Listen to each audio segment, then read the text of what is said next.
cherchez une école de référence pour une double formation universitaire et professionnelle de qualité? Voici l'opportunité à ne pas rater. L'École supérieure d'administration, d'économie, de journalisme et des métiers de l'audiovisuel ESAE vous offre des programmes d'enseignement en licence et en master orientés vers l'emploi qui font d'elle une référence à travers les filières de l'administration générale et territoriale, l'administration du travail et de la sécurité sociale, droit, diplomatie et relations internationales, administration hospitalière, universitaire et intendance, journalisme et métiers de l'audiovisuel et toutes les filières des sciences de gestion. Une seule adresse, www.esae.bj.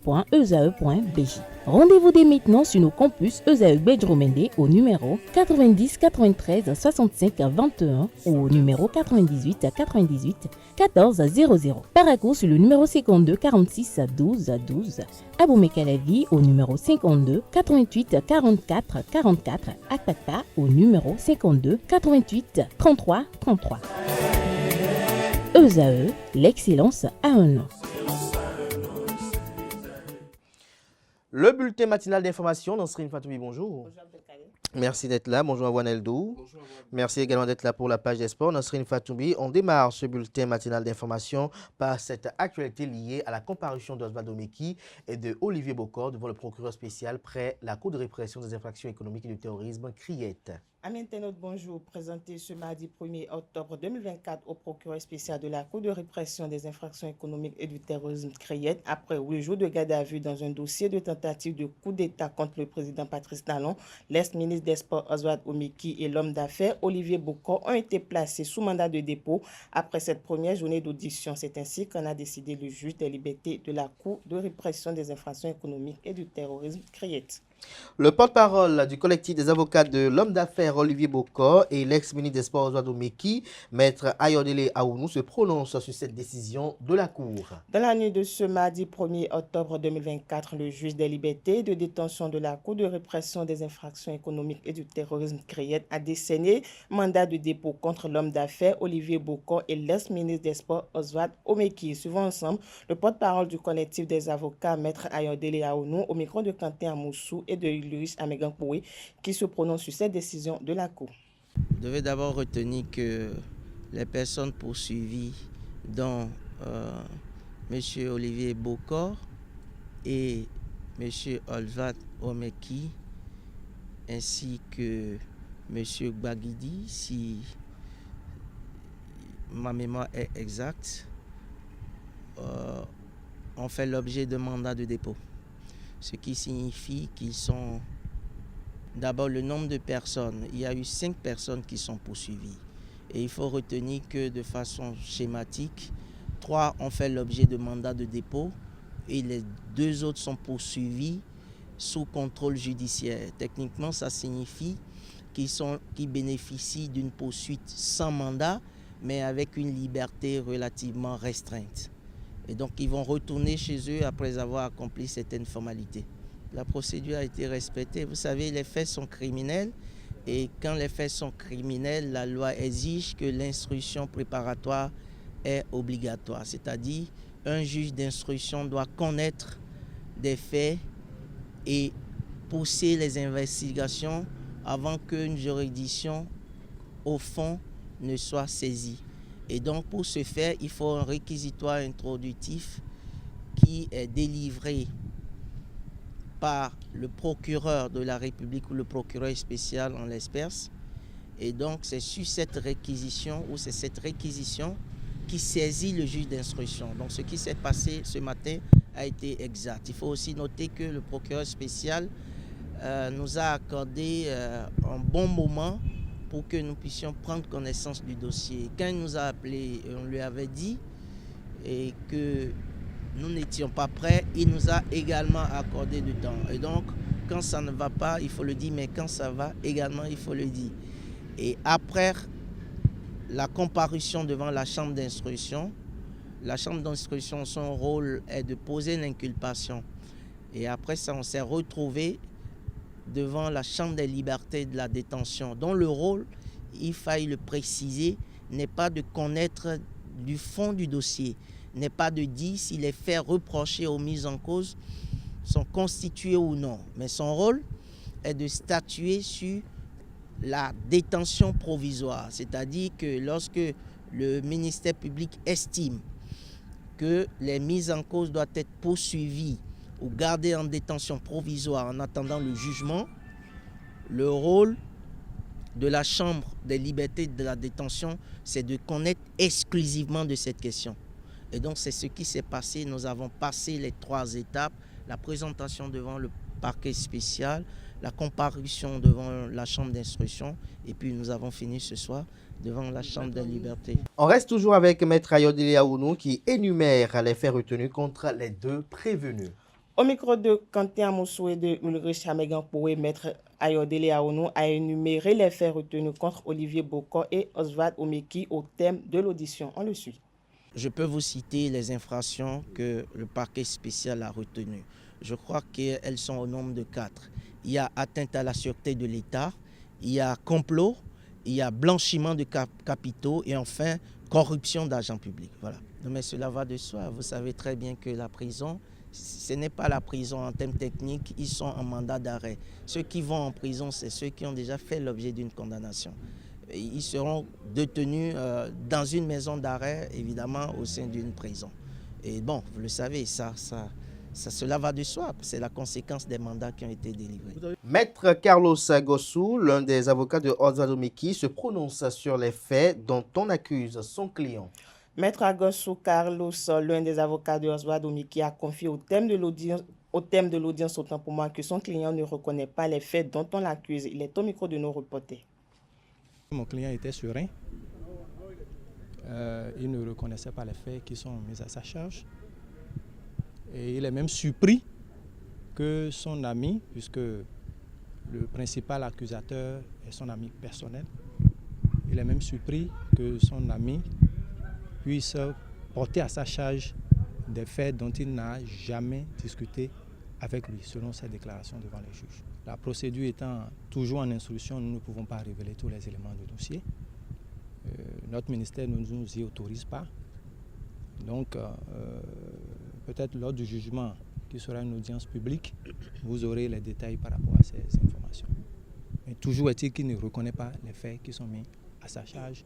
Il n'a jamais comploté contre la sécurité publique, ni comploté par rapport à un coup d'État avec qui que ce soit. C'est ce qu'il a déclaré devant les juges.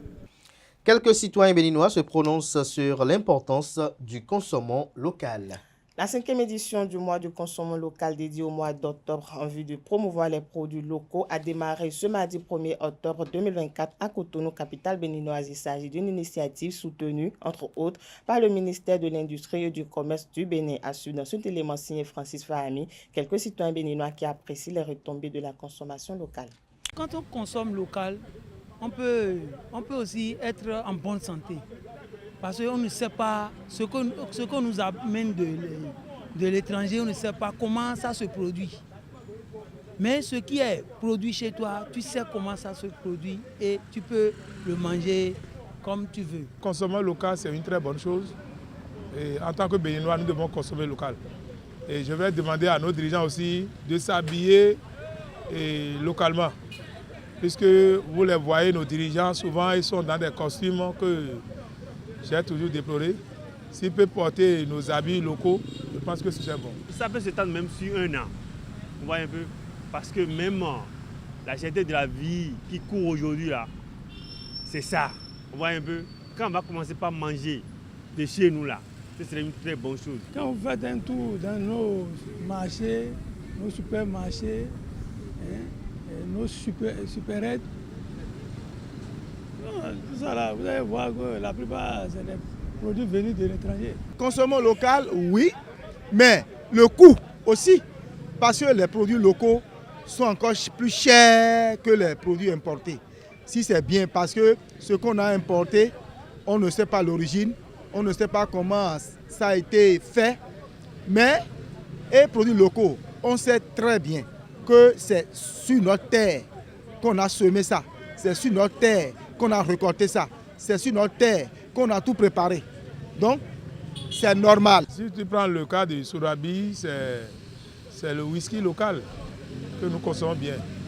Et après ça, il y a beaucoup. Il y a beaucoup de choses. Et pour faire encore la promotion de cette consommation locale, je pense que si l'État pouvait créer une cantine publique où on va faire la promotion des produits locaux là. C'est une très bonne chose. Le gouvernement aussi doit avoir un œil sur ça. Un mois là, c'est peu.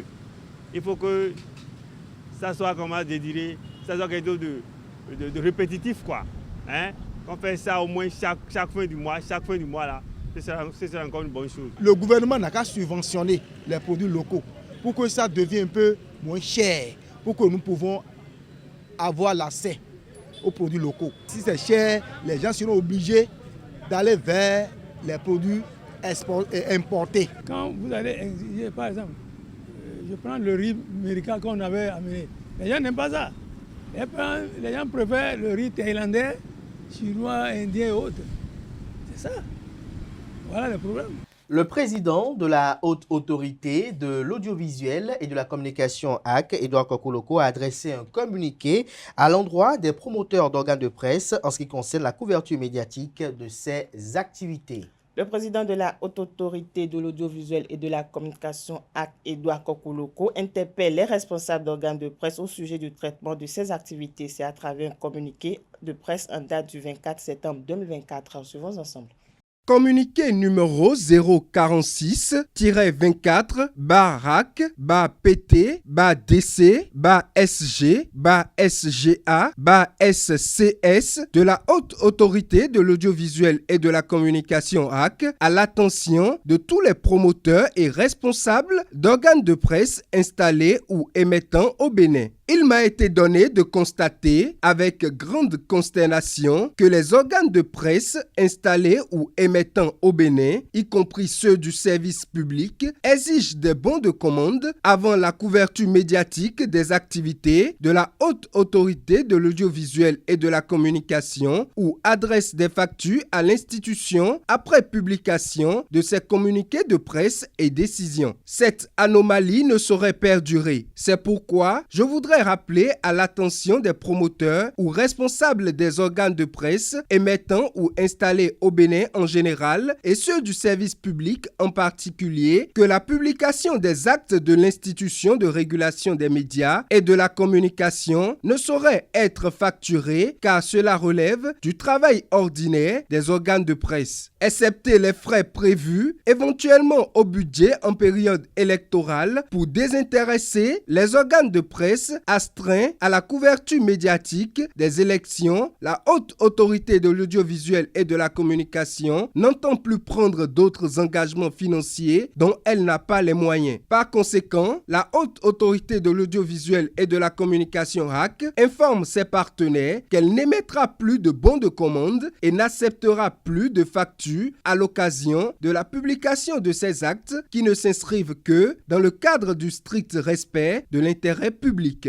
Fait à Cotonou le 24 septembre 2024, signé du président de la Haute Autorité de l'Audiovisuel et de la Communication AC, Edouard Loko. On finit ce bulletin matinal d'information avec ce véhicule qui a pris feu en pleine circulation à Cotonou ce mardi 1er octobre 2024 à quelques mètres des feux tricolores de la plage de Fidjrousset. C'est bien cela, dans l'après-midi de ce mardi 1er octobre 2024, la circulation a été bloquée dans les deux sens sur l'As Carrefour Fidjrousset et Rival et pour cause, un véhicule de marque Toyota a pris feu en pleine circulation. Malgré l'intervention des sapeurs-pompiers, le véhicule a été totalement brûlé. Voilà, c'est tout pour le bulletin matinal d'information de ce mercredi matin. Merci à vous, Nosrine Fatoumbi, pour cette présentation du bulletin matinal d'information. Vous restez avec moi. On retrouve juste après ce jingle Aneldo pour la page des sports.